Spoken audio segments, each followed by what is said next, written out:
Audio Jungle. खुलुमबाय जेन बड' निउज चेनेलाव गासैखौबो बरायबाय। नोंथांमोना भिडिअखौ फारियै जोबजासे नायलांदो। राजखान्थि खालामनायजों लोगोसेनो आबाद फोथाराव माइ हादों मिरु लाइमोन इउपिपिएलनि मावथि सोद्रोमाफोरा। चिरां जिल्लानि सुबाइजार ब्लकनि मालिपारा गामिनि माइ फोथाराव ज' माइ हानायखौ नुनो मोन्दों इउपिपिएलनि मावथि सोद्रोमाफोरखौ। बिटिआर हालामनि आबादारिफोरखौ हेफाजाब होनायजों लोगोसेनो थुलुंगा होनो, बेनि अनगायैबो आबाद फोथाराव हाबा मावनाय हारिमुखौ फोथांफिननाय आरो आबादनि जांख्रिथाय लाबोनायनि नोजोरजों माइ हानाय हाबाफारिखौ मावफुङो इउपिपिएलनि मावथि सोद्रोमाफोरा।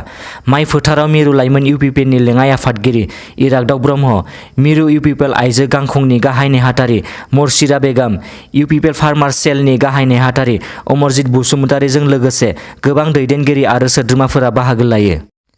सरकारि फरायसालियाव बोसोराव 500 रां होनानै फोरोंगिरि थिसनना सोलोंथाइ लादों फरायसाफोरा।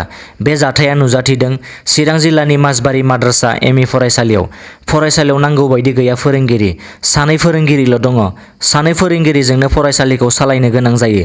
फरायसालियाव गैया बिगियान, सानखान्थि आरो इंराजि आयदानि फोरोंगिरि।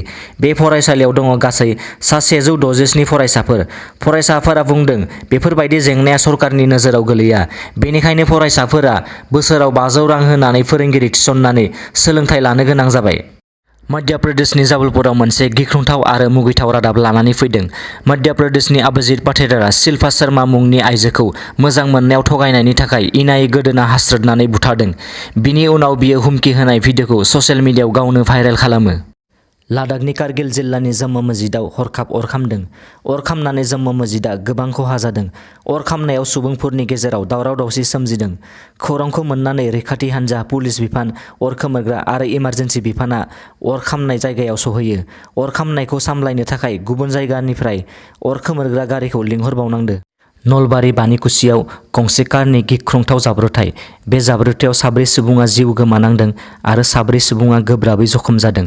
खौराङाव मख'नाय बादिबा बे जाथाया जादों थांनाय बुधबारै हरनि 3:45 गुवाहाटी विजयनगरनि गुबुन गुबुन जायगानि सा 8 जन सुबुंफोरा हावलियाव राज पुजा नायखांना न' फारसे गिदिंलांफिननाय समाव लामायाव नलबारि बानिकुसिनि गंसे दालांनि रेलिंआव गंसे आर्टिगा कारआ सौग्रावहैयो। बे जाथायाव 4 सुबुङा जिउ गोमानाङो आरो 4 सुबुङा गोब्राबै जखम जायो। गोब्राबै जखम जानाय सुबुंफोरखौ नलबारि देहा फाहामसालिसिम दैथायहरनाय जायो। खौरांखौ मोननानै पुलिस बिफानआ जाथाय जानाय जायगासिम सौहैयो। दिनैनि रादाबा एसेनोसै। नोंथांमोना रादाबखौ नायनानै मोजां मोनदोंबा अन्नानै चेनेलखौ साबस्क्राइब खालामनो दाबाव। गोजोन्थों।